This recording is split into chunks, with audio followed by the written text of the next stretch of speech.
다 같이 한 목소리로 합독하겠습니다. 믿음으로 야곱은 죽을 때에 요셉의 각 아들에게 축복하고 그 지팡이 머리에 의지하여 경배하였으며. 창세기 47장입니다.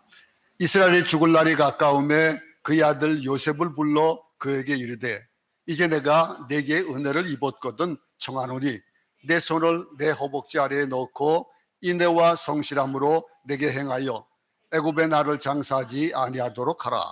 내가 조상들과 함께 눕거든 너는 나를 애굽에서 메어다가 조상의 묘지에 장사하라. 요셉이 이르되 내가 아버지의 말씀대로 행하리이다.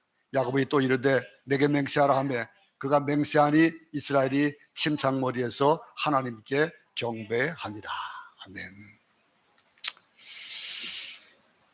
참 우리가 살아가는 이 세상이 참 유한적이고 우리가 살면서 느끼지만은 참 살같이 빨리 지나갑니다. 여러분들은 어떻게 생각하는지 모르지만 저같이 나이가 좀 들다 보면은 그 하루하루가 참 빠르다라고 하는 걸 많이 느껴요. 정말로 살같이 빠르다라고 하는 거. 그 빠름에 대해서 우리가 이 빠르게 흘러가는 그 세월 속에서 어떻게 사느냐라고 하는 거 참 중요하겠지요.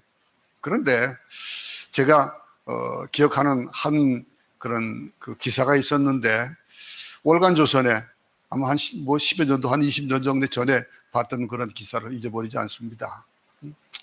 호스피스 사역을 하는 그 내용들이 쭉 나왔는데 가운데 안병동에서 돌아가시기 얼마 남지 않은 사람들을 모시는 그런 사역을 하는 호스피스 사역이 있습니다.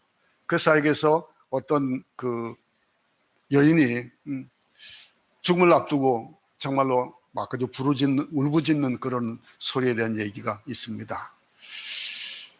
열심히 살았습니다. 그 여인이 열심히 살았고 그리고 정말로 돈도 많이 모았고 정말 세상에 어디 내놔도 부끄럽지 않을 만큼 살았던 삶인데 그가 덜컥 암을 맞아서 이제 곧 죽게 된 그런 상황이 되어버렸어요. 그래가지고서는 그 여인을 이제 그 돕는 사역을 하는 그분이 갔는데 죽기 전에 그가 한 마지막이 뭐냐면은 안 돼, 안 돼. 그리고 죽었다는 거예요. 내가 지금까지 모아놨던 이거 이제는 좀 어느 정도 살만해서 이제는 해외여행도 다니고 하려고 했는데 덜컥 이게 뭐냐 이거죠. 내가 지금까지 살아왔던 그 삶 속에서 내가 행했던 모든 것들이 뭐냐라고 하는 그런 것에 대해서 굉장히 막 그냥 애절하게 부르짖는 그런 죽음을 봤다라고 하는 기사를 저는 잊지 않습니다. 우리가 사는 것도 중요하지만은 어떻게 죽느냐 하는 것도 굉장히 중요할 것 같아요. 여러분들은 죽음에 대해서 우리가 그런 얘기들 자주 합니다. 노후 대책 돼 있냐? 그러면 난 노후 대책 없어요. 그러는데 나는 노후 대책은 없지만 나에게 있는 게 있는데 사후 대책은 잘 돼 있다. 웃는 소리, 우스개 같은 소리로 들리지만은 이게 아니거든요. 우리는 이 세상에 살아가면서 이 노후에 대한 것들, 물론 나이가 들어가지고 뭐 잘 살면 좋지요. 그동안 행했던 것들에 대한 보상을 받아가면서 누리며 살면 참 좋은데, 그런데 노후보다도 더 중요한 게 있어요. 사후가 중요한데 세상 사람들은 그걸 몰라요. 왜? 눈에 보이지 않고 손에 잡히지 않기 때문에 그래요. 이 세상에 살아가는 그 삶에 대한 중요함 누구도 뭐 부정할 수 없습니다. 중요하지요. 근데 어떻게 죽느냐라고 하는 그것 못지않게 더 중요하다는 거예요. 이것이 때에 따라서는 죽음으로 그 사람의 전생애가 평가되기도 해요. 그 죽음을 어떻게 죽느냐에 따라 가지고 대부분의 사람들의 죽음은요 어떤 거죠? 인간의 무력함과 허무함을 느끼게 되어 있습니다. 왜? 우리가 뭐 죽음에 대한 것들은 어찌할 수가 없으니까.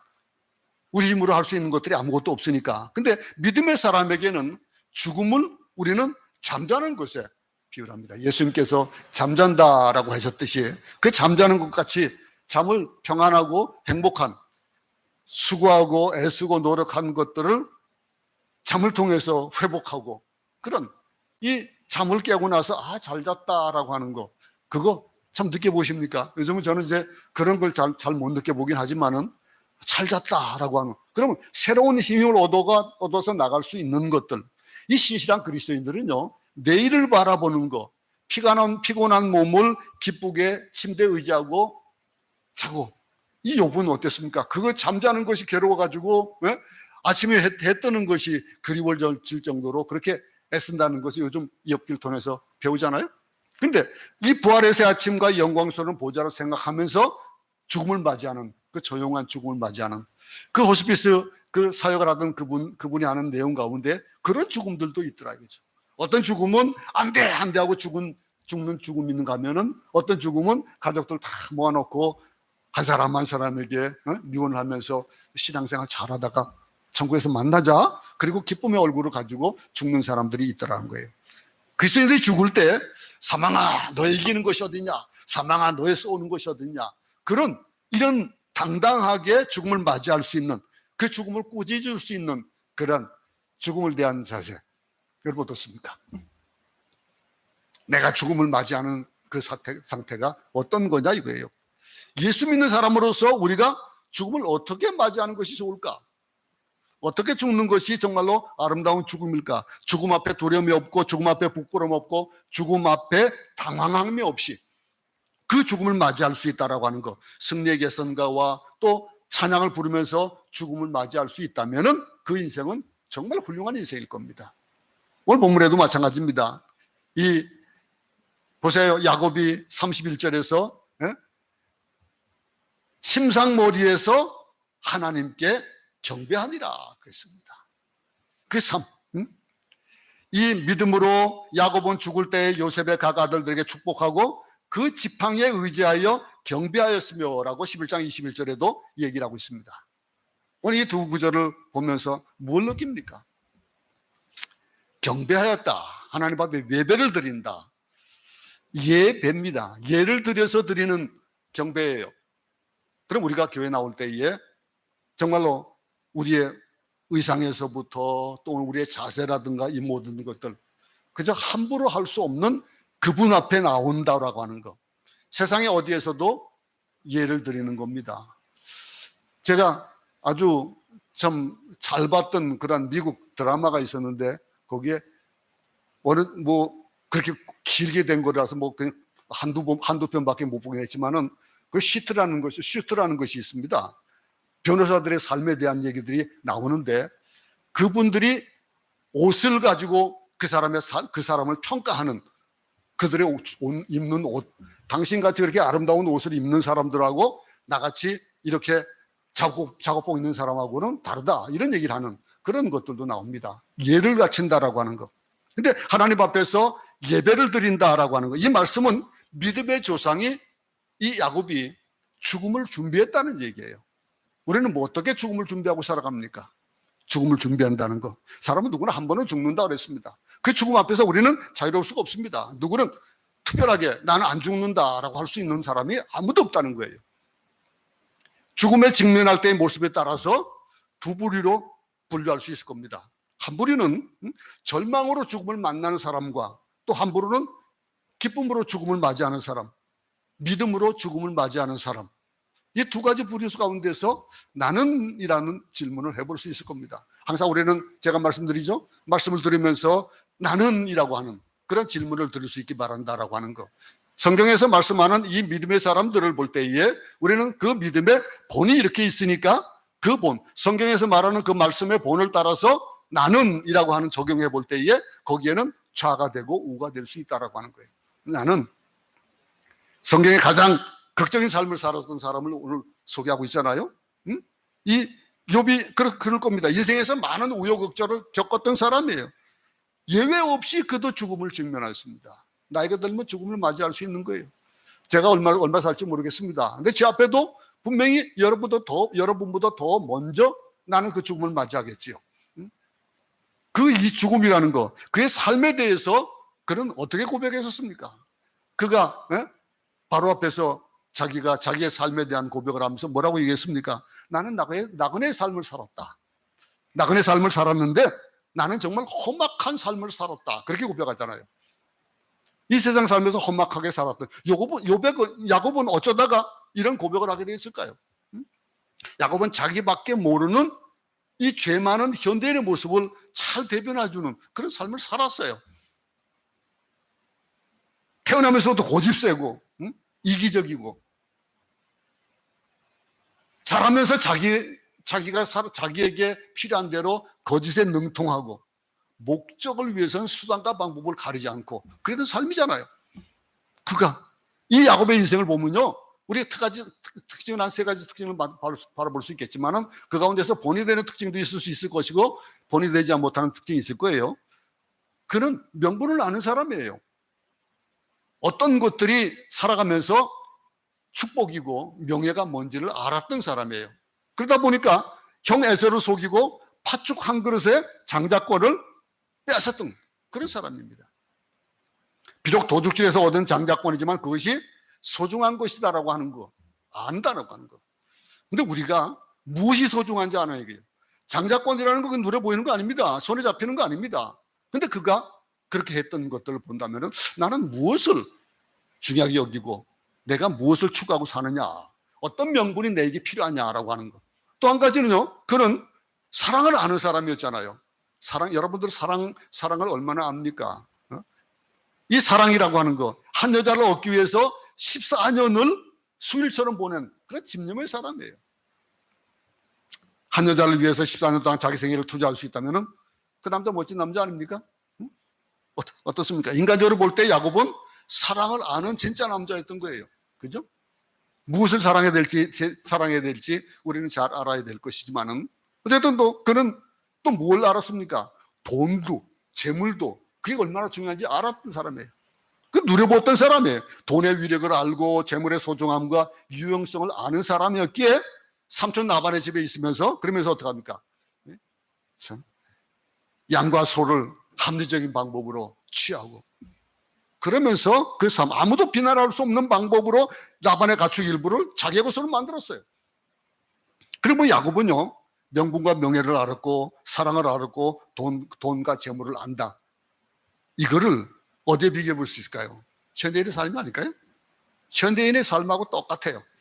이 현대를 살아가는 사람들이 추구하는 것, 명분, 명예, 얼마나 애를 씁니까?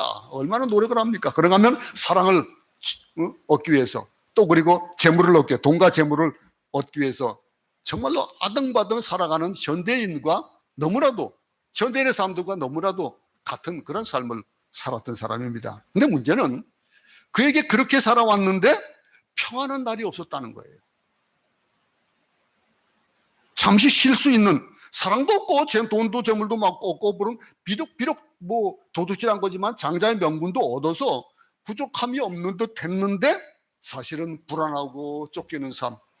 집으로 돌아가면서 형이 나를 죽일까 봐 그렇게 그냥 애를 쓰고 하던 그런 모습도 알잖아요. 야곱이 편하게 발 뻗고 잔 날이 과연 며칠이나 될까요? 여러분들의 날들이 어떻습니까? 잠을 자면서 발 뻗고 편안히 자는 잠 얼마나 좋은 삶일까요? 그런데 그런 삶을 못 살았어요. 야곱은 특히 정신적인 영적인 고통이 참 많았던 사람일 것이다 라고 하는 거 우리 생각해 볼 수 있습니다. 자기가 살아오는 그 삶을 근본적으로 생각해 보면 잘못되었다, 죄와 허물로 가득 찼다라고 하는 것 누구보다도 그는 잘 알고 있었던 그런 사람일 겁니다. 그러니 그가 이 고백할 때 뭐라 합니까? 나는 나그네의 삶을 살았다. 내 삶은 정말로 험악한 삶을 살았다. 그런 고백을 창세기 47장 9절에서 말하고 있잖아요.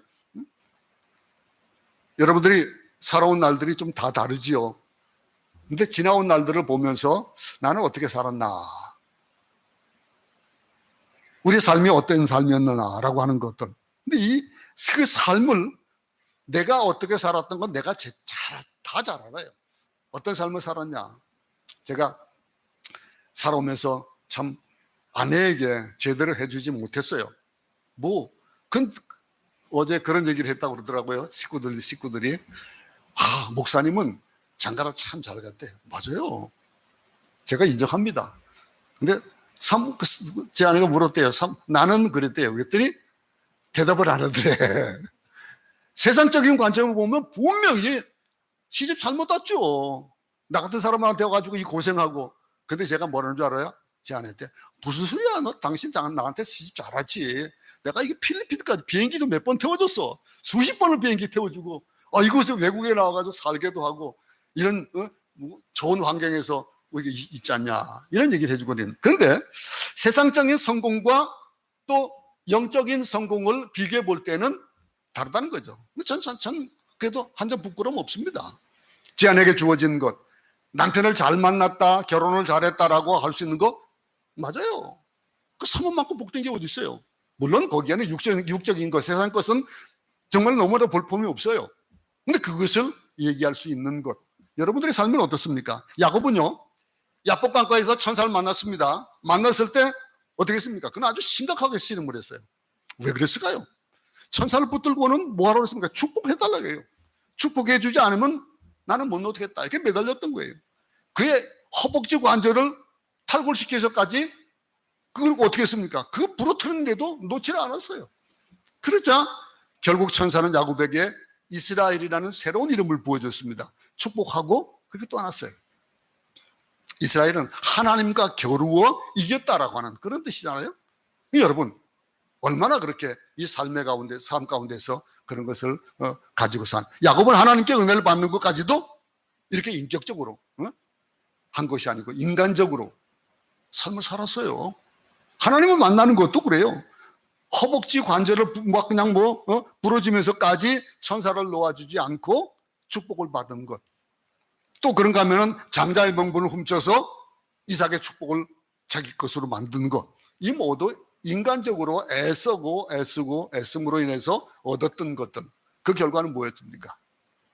여러분, 야곱은 하나님의 은혜조차도 전투적으로 싸우면서 받은 사람인데 그의 말대로 그 인생은 정말로 험악한 인생을 살았던 삶이에요. 야곱은 하나님의 은혜조차도 그렇게 받았던 사람인데, 근데 야곱은요, 하나님을 경험하고 이스라엘이라는 이름을 받고 나서, 새 이름을 받고 나서는 달라졌어요. 그 달라진 삶, 야곱에서 이스라엘로 변화된 참으로 겸손하고 하나님의 뜻에 정말로 순종하는 삶을 살았던 그 삶. 그래서 오늘 믿음으로 야곱은 이렇게 그 사후에 이 언급되어지는 이 일들, 믿음의 선조 가운데서 그 이름이 들어갔다라고 하는 것, 아무것도 우리는 죽을 때 가져갈 거 없습니다. 어떤 삶을 살았든지 마지막 날에는 인생을 결산해야 됩니다. 세상을 떠날 때는 가지고 있던 모든 것들, 재물, 명예, 명분, 사랑, 자식도 다 놓고 가는 거예요. 여러분, 이 세상을 살아가면서 아무것도 가져갈 수 없는데 무엇이 남습니까? 오직 하나님의 의로운, 하나님께서 나와 함께 하신다는 그 얼마나 복된 약속, 그것을 붙잡을 수 있다면 무엇이 부족하겠습니까? 우리는 죽음을 준비하되 제대로 해야 될 겁니다. 우리가 죽음을 맞이하는, 믿음으로 죽음을 준비해야 되는 이런 것들. 우리 11장 21절 뒷부분을 보면요, 야곱은 믿음으로 죽음을 준비하면서 두 가지를 행했던 것을 보게 됩니다. 무엇을 했습니까? 하나는 죽기 전에 하나님의 뜻대로 요셉의 아들을 축복했어요. 선조들에게 축복을 했습니다. 또 하나는 죽기 전에 그 지팡이에 의지해서 하나님께 경배했습니다. 그는 지팡이를 의지하지 않으면 일어설 수 없을 정도의 그런 이 노구가 되어져서, 그래서 하나님 앞에 무엇을 했냐 이거죠. 예배를 드렸습니다. 경배했습니다. 근데 이 부모가 죽을 때 자식들이 축복하고 유언하는 건 믿음의 사람이 아니라도 그건 하는 일이에요. 그렇죠? 누구나 하는 일인데, 근데 야곱이 요셉의 각 아들들을 축복했다라고 하는 이 말은 특별한 의미가 있는 겁니다. 아들을 축복하지 않고 그 아들의 아들, 손주를 축복하면서 행했던 일들. 창세기 48장 1절 보면은 야곱이 병들어 죽게 됐을 때 12명의 아들 중에서 가장 사랑하는 아들 요셉이 그 앞에 소식을 듣고 아버지 앞에 섰습니다. 두 아들이 있었죠. 두 아들 이름 우리는 잘 알고 있습니다. 므낫세와 에브라임입니다. 이 두 손자를 축복하고 하는데 이 야곱의 축복하는 과정에 이상한 점이 있었습니다. 요셉은 분명히 므낫세와 에브라임이다 했는데 야곱은 5절에서 보겠습니다. 말씀 한 절 더 다시 보겠습니다. 창세기 48장 5절 한번 다 같이 한번 읽어볼까요? 내가 애굽으로 와서 내게 이르기 전에 애굽에서 내가 낳은 두 아들 에브라임과 므낫세는 내 것이라. 루벤과 시몬처럼 내 것이 될 것이요. 그랬습니다. 이상한 점이 야곱이 손을 바꾸어서 축복하잖아요. 이 야곱의 축복을 받도록 장자 므낫세 야곱의 오른손 쪽으로, 이 그 또 에브라임을 왼쪽으로 놓는 거. 우리 사람 보통 이렇게 축복을 해도 분명히 손을 이렇게 내렸습니다. 근데 그러다 보니까 아들이 생각하기에 아버지 오른손에 큰 아들을 세워야 되겠다 해가지고 오른손 밑에다가 므낫세를 놓은 거예요. 근데 이 에브라임은 왼손 쪽에 세웠는데, 근데 뭡니까? 이 모습을 본 요셉이 마음이 좋지가 않았어요. 어? 왜? 어근 맞히거든요. 이 어근 맞히기 쉽지 않잖아요. 어근 맞히는 것, 이 오른손을 장자인 므낫세에 얹어야 생각했기 때문에 또 이어서 17절에 보세요. 요셉이 그 아버지가 오른손을 에브라임 머리에 얹은 것을 보고 기뻐하지 아니하여 아버지의 손을 들어 에브라임 머리에서 므낫세 머리로 옮기려 했다. 아이들을 옮긴 것이 아니고 손을 옮기길 원했던 거예요. 여러분, 요셉은 야곱의 손을 옮기려 했지만은 야곱은 뭐라고 합니까? 거절해요. 거절하면서 뭐라고 얘기합니까? 아들아, 나도 안다. 내 아들아, 나도 안다. 장자와 차자를 안다 이거예요. 어쩌면은 그 마음 가운데 아버지가 연세가 드셔가지고 장자와 차자를 잘 모르나 보다, 그럴 수 있을 것이라고 생각했을지 모르겠습니다. 근데 이 부분을 우리는 잘못하면 오해할 수도 있을 건데, 이 19절 말씀을 보세요. 그도 한 족속이 되며 그도 크게 되려니와 그의 아우가 그보다 큰 자가 되고 그의 자손이 여러 민족을 이루리라. 그러면서 그대로 어긋난 대로 축복을 했습니다. 여기 오해하지 마, 이 부분 오해하지 마세요. 이 말씀은 하나님이 편애하셔서 큰 아들보다 작은 아들을 더 사랑했다는 얘기는 아니에요. 그러면 이 하나님의 뜻과 섭리가 무엇인지 모르지만은 그 섭리가 있었다라고 하는 것을 우리는 보게 되는 거예요. 많은 경우 우리는 하나님의 뜻, 하나님의 섭리 잘 헤아리지 못합니다. 그 섭리를 헤아리기보다도 세상 전통에 의지하고 그에 따라서 해석의 일을 처리하는 그런 일들이 참 많아요. 내 경험이라든가 사회의 그냥 통념이라든가 이런 것들을 가지고 내 앞에 펼쳐지는 일들을 판가름하는 그런 경우가 많습니다. 근데 하나님의 뜻은 그것과 다를 때가 얼마나 많은지 몰라요. 하나님이 생각하시는 것, 큰 아들은 작은 아들보다도 나아야 되고, 배운 자는 못 배운 자보다도 나아야 되고, 있는 자는 없는 자보다 나아야 된다라고 하는 세상 계급 체계, 또 그리고 사고방식, 전통, 이 모든 것은 천국의 질서가 아닙니다. 천국의 질서는 이런 것으로 판결할 수 있는 그런 질서가 아니에요. 마태복음 20장 16절에 뭐라고 했습니까? 나중된 자로서 먼저 되고 먼저 된 자로서 나중된다라고 하는 그런 얘기 하잖아요. 이 20장에 나오는 그런 품권에 대한 얘기를 우리는 잘 알고 있습니다. 그 품권의 얘기가 9시에 온 자나 5시에 온 자나 상급은 똑같다는 거예요. 늦게 믿은 자나 먼저 믿은 자나 똑같다라고 하는 거예요. 그런 것을 비교해 본다면은 장자와 차자, 많이 배운 자, 못 배운 자, 돈 있는 사람, 없는 사람, 그걸 구분하면 안 된다는 거예요. 이 요셉의 아들을 축복하는 야곱의 행위는 하나님의 나라 질서는 세상과 다르다라고 하는 것들을 보여주고 있다는 거예요. 여러분 어떻습니까? 여러분은 어떻게 생각합니까? 우리가 분명히 알아야 될 것은 하나님의 질서, 하나님의 진리, 하나님의 뜻. 그래서 우리는 분명히 알아야 되는 영적인 영역이 있어야 된다는 거예요. 그 영역을 모르면 실망하게 되고 실수하게 되고 하는 겁니다. 장자냐 차자냐, 부자냐 가난한 자, 오래된 자, 오래된 신자, 새 신자, 이런 것들, 이게 중요한 문제가 아니라는 거예요. 하나님은 그 누구를 통해서도 구원 역사를 일으킬 수 있고 하나님의 뜻을 이룰 수 있는 겁니다. 사람의 시각으로 하나님의 질서를 판단할 수 없는 거예요. 하나님의 시간에, 하나님의 방법으로, 하나님의 때의 모든 것들이 그 뜻을 따라서 이루어지는다라고 하는 것. 그러니 여기서 하나님의 계획이 어디에 있었을까요? 에브라임에게 있었던 거예요.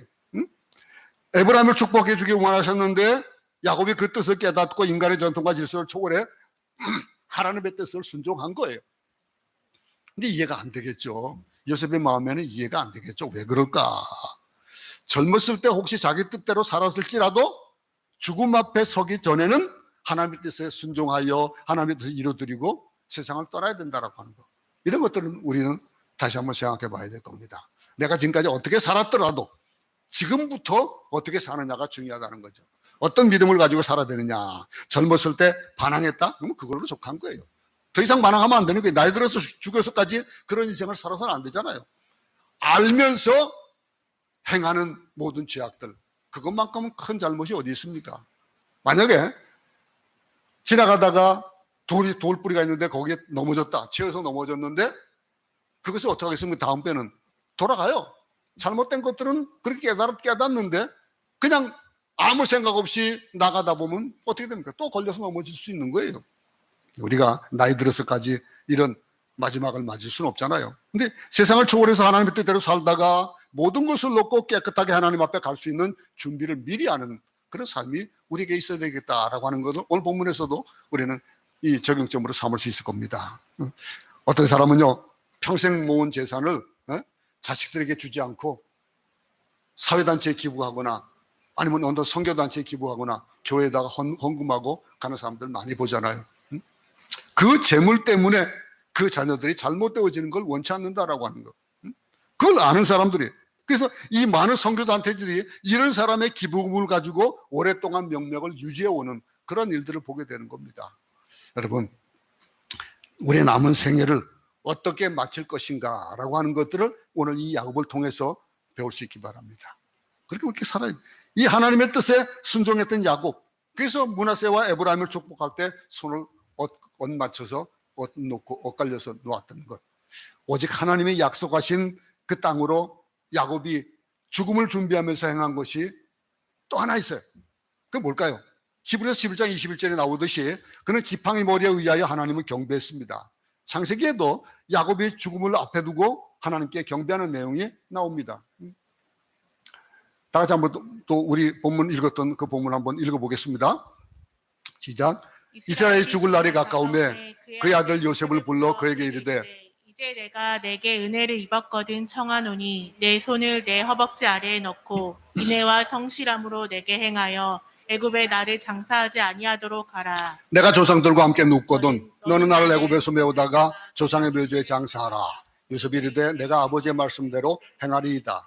야곱이 또 이르되 내게 맹세하라 하매 그가 맹세하니 이스라엘이 침상머리에서 하나님께 경배하니라. 야곱의 생존 당시에 그 살았던 애굽은 매우 발달한 도시였었어요. 그 문화 도시였던 것 우리가 잘 알잖아요. 미라, 얼마나 장례 문화가 참 잘 돼 있어서 지금도 그 참 이해할 수 없는 그런 일들이다. 너무나도 아주 희한한 방법이다 그러잖아요. 이 시체 보관 기술이나 무덤 이런 장례 관련 기술이 금세계도 따라갈 수 없을 만큼 그렇게 아름다운 아주 좋은 그런 것들이었다고 해요. 그런데 이 장례식의 화려함도 어떻겠습니까? 그런 속에서 야곱은 애굽의 장례를 원치 않았어요. 그리고 어떡합니까? 애굽 땅에 묻히는 것도 또 원치는 않았어요. 그는 선조가 있던 자신의 약속의 땅에 묻어달라라고 부탁을 하고 있습니다. 오늘 본문에. 선조들이 있는 믿음의 땅에 묻어달라. 요셉이 그렇게 하겠다고 약속한 야곱을 하나님께 어떡합니까? 경배합니다. 하나님께 경배하면서 죽음을 준비하는 야곱에 있어서 중요한 것은 문화적인 화려함이라든가 또는 뭐 물질적 풍성함이 아니고 그는 오직 하나님이 약속하신 그 땅에 관심이 있던 겁니다. 우리 이 세상에 관심을 두고 살아갑니다. 지금 현재는 이 땅에 관심을 두고 살아가지만은 보이지 않는 저 하늘, 저 땅을 우리는 바라보면서 그곳에 소망을 두고 살아가는 삶, 오직 하나님이 약속하신 그 땅을 바라볼 수 있는 믿음도 가지고 있어야 되겠다라고 하는 것들을 또 다시 한번 우리 삶에서 적용해 봅니다. 오늘 사는 우리는 어떻습니까? 여러분도 어떻습니까? 이 현실의 화려함 속에 만족하고 있습니까? 아유, 화려하기는요. 지금 얼마나 힘들고 어려운데요. 그런 분들이 있을 거예요.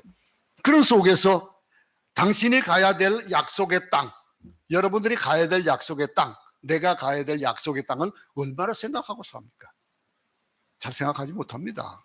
그냥 현실이 급급해 살다 보니까 죽음을 앞둔 야곱은 믿음의 조상 아브라함과 이삭 옆에 묻혀야 되겠다라고 하는 그 의지가 있었던 거예요. 그 의지로 살기 좋고 풍요로운 애굽 땅에 계속 거하려고 하는 이 자손들 그들에게도 미리 경종을 울리는 얘기예요. 내가 여기 야곱의 살 땅이 이곳은 살 땅이 아니다라고 하는 거예요. 하나님이 약속하신 그 땅, 내가 더 나은 본향을 사모한다라고 하는 그런 메시지를 오늘 주고 있는 겁니다. 이 유언은, 이 사실을 우리가 일깨워주는 이 유언은 자신의 유언을 통해서 자신들에게 위대한 진리를 주는 것, 이것을 우리는 우리 삶에 또 적용해 볼 수 있어야 될 겁니다. 믿음은 하나님이 원하시는 곳이라면은 나쁜 환경일지라도 기꺼이 가야 하는 것, 그게 사실입니다. 잘 알고 있죠? 자기를 높이기는 쉬운데 낮추기는 쉽지 않습니다. 큰 집에 살던 사람이, 좋은 데서 살던 사람이 나쁜 집에 살고 어렵게 사는 거, 그 나쁜 환경으로 옮기는 거, 그거 쉽지 않지요. 예를 들어서 큰 집에 살다가 작은 집으로 이사 가면 얼마나 불편할까요? 참 불편할 거예요. 힘들어합니다. 근데 우리는 요즘 그런 준비를 합니다. 모든 것들을 다 없애버리고 자꾸 뭐 미니멀라이즈하게 산다라고 하는 그런 사람들, 언젠가는 떠나야 될 것이잖아요. 언젠가는 가야 될 것이라면은 어떻게 살아야 되냐라고 하는 거. 아무리 고귀한 목적이 있다 한들 스스로 나쁜 환경으로 가는 것들은 쉽지 않습니다. 선교사로 처음 올 때 어땠는지 알아요? 선교사 와가지고 제일 먼저 한 말, 선교사를 맞이하는 그 선배 선교사 집에 가니까 뭐가 있냐면은 TV가 있는 거예요. 오? TV도 있네요? 왜냐면 어떤 생각, 저희가 선교사 나올 때만 하면 30여 년 전만 하더라도 쉽지 않았어요. 우리는 모든 것을 다 내려놓고 선교사로서 떠나서 원주민의 선교를 하러 오니까 더군다나 더 생각도 못하던 것, 그런 것들이에요. 그 일들, 여러분 여러분 잘 알 겁니다. 뭐 선교사들 예를 많이 들 수 있겠지만은 그 가운데서 제가 좀 우리 일들과 좀 비슷했던 그런 그 사역을 생각해 보면, 이재한 선교사를 제가 생각해 봅니다. 그 선교사 그 아내가 감비아에서 임신을 했는데 먹을 게 없는 거예요.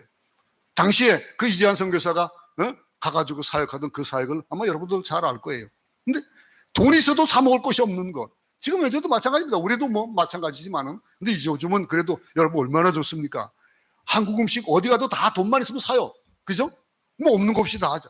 근데 당신은 안 그런 거예요. 그러니 감비아는 먹을 것도 풍부하지 않죠. 습도가 많아가지고 한 80% 정도 되는 그런 습도 속에서 살아가면서 얼마나, 심지어는 그곳에서 1년 동안 단기 선교 갔던 처녀가 돌아왔는데, 안식년 때 봤는데 완전히 이건 뭐 그 나이를 볼 수 없는 그런 상황이 됐던 것도 봤습니다.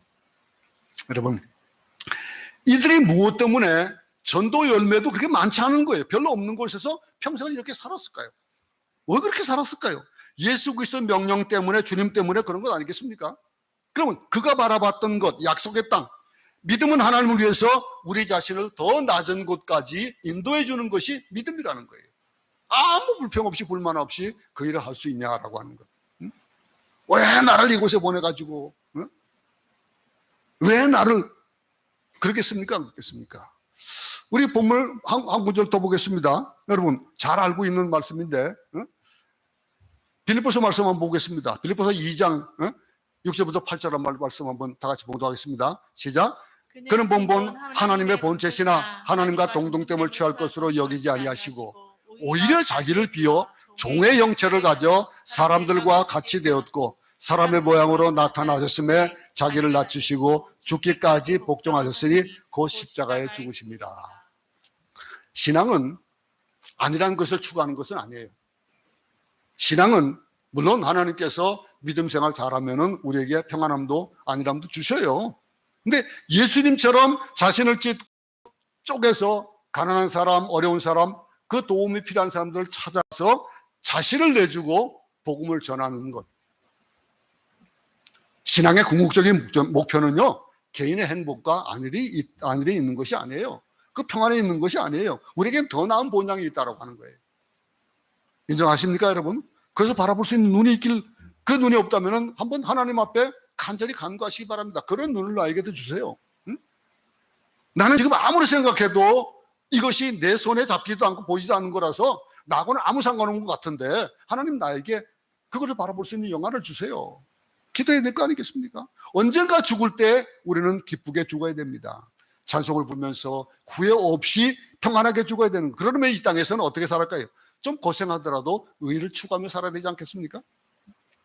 세상 사람들이 추구하는 것들, 평안함, 그것이 더 중요하냐, 무엇이 중요하냐라고 하는 거예요. 예수는 하늘 보좌를 버리고 우리가 오셨습니다. 오셔서 제자의 발을 씻겨 주셨고 세리와 창녀, 그 귀신 들리자 각생 병등자들의 친구가 되어주셨고 우리의 모든 아픔을 다 체휼하셨던 분이다라고 하잖아요. 이스라엘은요, 애굽의 편안한 생활을 버리고 약속의 땅으로 길을 나섰습니다. 우리에게도 약속의 땅, 새하늘과 새 땅이 있는데 고난을 두려워하지 않고 역경을 두려워하지 않고 주님 부르시면 언제나 떠나갈 준비가 되어 있다면 오늘 우리 야곱의 이 결정을 우리가 다시 한번 볼 수 있기 바랍니다. 야곱의 인생이 우리는 두 단어로 표현하면 무엇이었을까요? 그가 고백한 거, 나는 나그네 삶을 살았다 그랬습니다. 나그네 삶을 살았다. 인생은 나그네입니다. 떠돌입니다. 떠돌은 순례자는 뭡니까? 어떤 목적을 두고 가는 그 길의 모든 중요한 것들은 아무것도 중요하지 않다는 거예요. 목적을 향해서 가는 그 길이. 왜 사람들이 허무해할까요? 세상 살아가면서 그 허무함을 가진 것은 이 세상을 영원한 것으로 착각하기 때문에 그런 거예요. 근데 이 야곱이 뭐라고 합니까? 나의 삶은 나그네 삶이었다 이런 고백을 하잖아요. 또 그는 어떤 고백을 합니까? 야곱은요, 자기 인생을 험악한 인생을 살았다 그렇게 고백을 합니다. 여러분들이 얼마나 험악하게 인생을 살았는지 잘 모르겠습니다만서도 이 산전수전을 다 겪었던 이 야곱, 몹쓸 경험을 너무 많이 했잖아요. 근데 물론 그 모든 것들이 거의 대부분의 것들이 뭐 때문에 말씀드립니까? 자기 자신 때문에 오긴 했습니다.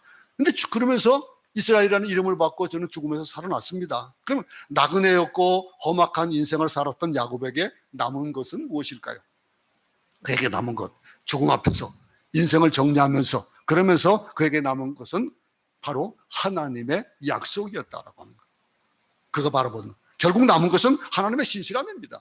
그 약속 바라보고, 야곱이 자격이 없지만은 그분은 야곱을 버리지 않으셨습니다. 실수도 많고 허물도 많고 그랬는데 하나님은 그를 포기하지 않으셨습니다. 마찬가지로 우리도 마찬가지예요. 무능한 노인이 되었어도 하나님은 그를 믿음의 조상으로 칭해 주시잖아요. 왜 그랬나요? 왜 그런 믿음의 조상이라는 칭함을 받을 수 있었는가요? 야곱은 결국 병들어서 최후의 날을 맞이합니다. 가까스로 침상에서 일어납니다. 일어나서 어떻게 합니까? 요셉을 불러드렸습니다. 그 구절 한번 보겠습니다. 48장 3절부터 4절 한번 한 목소리 읽겠습니다. 시작. 요셉에게 이르되 이전에 가나안 땅 루스에서 전능한 하나님이 내게 나타나 복을 허락하여 내게 이르시되 내가 너로 생육하게 하며 번성하게 하여 내게서 많은 백성이 나게 하고 내가 이 땅을 내 후손에게 주어 영원한 기업이 되게 하리라 하셨느니라. 이것이 야곱이 붙잡았던 거예요. 야곱이 하나님께서는 나에게 주셨던 것, 몸을 일으키지 못할 정도로 힘들게, 그런 쇠약할 정도로 쇠약해졌어요. 침상에서 겨우 일어나가지고 요셉에게 하는 말이 뭐예요? 하나님의 얘기예요. 하나님의 얘기를 하고 있어요. 루스에서 하나님을 만나가지고 복을 주시고 약속을 주셨다 말하면서 얘기하는 이것이 바로 그의 인생의 결론이에요. 결론을 얘기하고 있는 겁니다. 여기서 우리가 눈여겨볼 표현은 나의 하나님, 전능하신 하나님이라는 것, 그리고 복을 허락해 주셨다라고 하는 이 표현. 예수 그리스도 안에서 여러분에게 영원한 복을 허락해 주신 그것이 내게도 적용되어진다라고 하는 것. 이 야곱에게 주었던 이 복이 우리에게도 주어졌다라고 하는 것. 얼마나 복된 겁니까? 얼마나 귀한 겁니까? 하나님은 우리에게 생육하고 번성하게 하셨고 자녀들에게 복을 주셨고 땅을 영원한 기업이 되게 하시는 그 모든 일들, 수많은 자손 중에서 메시아를 주셨고 지상의 복만이 아니라 하늘의 복까지도 주셨다라고 하는 이런 약속에 대한 것들, 우리는 지상의 복을 받으면서도 거기에 머무르지 않고 천국까지 가는 그 길을, 나그네 길을 간다라고 하는 거. 아무리 험악한 삶을 살아도 근데 우리가 가야 될 목적이 있다 이거죠. 그 목적은 이것과는 다르다라고 하는 거예요. 우리는 허무하지 않습니다. 그래서 이 세상을 살면서 물질을 갖고 있어도 허무하지 않고, 아무 물질이 없어도 허무하지 않고, 세상의 모든 것들, 이 세상에 살면서도 아무것도 내가 세상의 것은 손에 안 쥐었다 할지라도 우리는 아무 미련이 없는 거예요. 하나님 앞에 나아가는, 이 야곱이 자신의 죽음을 앞두고 하나님의 뜻대로 후손을 축복하고 하나님을 경배하며 죽음을 예비했던 것처럼 우리도 죽음 앞에서 마지막 올바른 선택을 할 수 있기 바랍니다. 하나님이 오늘날 나를 부르시고 여러분을 부르시면서 어떤 모습으로 그 앞에 서야 될지를 오늘 말씀해 주고 있습니다. 그 말씀을 제대로 들을 수 있기 바랍니다. 그 하나님의 뜻을 볼 수 있기 바랍니다. 하나님이 언제 부르셔도 기쁘게 그분 앞에 갈 수 있도록 준비하는 우리 모두가 될 수 있기 바랍니다. 영원한 나라를 바라보면서 야곱처럼 믿음으로 죽음을 준비하고 세상한 미련을 두지 않고 오직 어떻게 했다고요? 하나님께 경배하는 것, 죽음을 앞두고 주 앞에 경배하는 그런 이 삶을 살았던 것 같이 우리도 오늘 하루를 그런 자세로 야곱과 같이 이 세상을 살아갈 수 있기를, 그래서 하나님 앞에 설 때 마지막에 이런 고백을 할 수 있기를 간절히 축원합니다. 하나님 아버지, 인생은 나그네 길이다 그랬습니다. 그 나그네 길을 가다 보면은 그것이 내 것이 아니고 내 뜻이 아니고 내 그런 상황이 아니기 때문에 험악한 생활을 살 수도 있을 겁니다. 근데 험악한 삶은 대부분의 것들이 내가 잘못하고 내가 하나님 앞에서 바로 서지 못해서 겪는 것일 때가 많음을 우리는 잘 압니다. 하나님 아버지, 그럴지라도 우리가 그 모든 것도 하나님께서 우리를 버리지 아니하시고 인도하셨던 것처럼 우리에게도 주신 약속을 붙잡고 이 세상을 살아갈 수 있도록 도와주시옵소서. 험난하지만 우리가 가는 그 길은 아버지 하나님께서 우리에게 약속해 주신 그 약속의 땅은 정말로 화려한 것인 거 우리는 잘 압니다. 그것을 바라보며 본향을, 더 나은 본향을 사모하는 우리 모두의 삶이 되도록 도우시옵소서. 예수님 이름으로 기도드렸습니다. 아멘. 492장 찬송하면서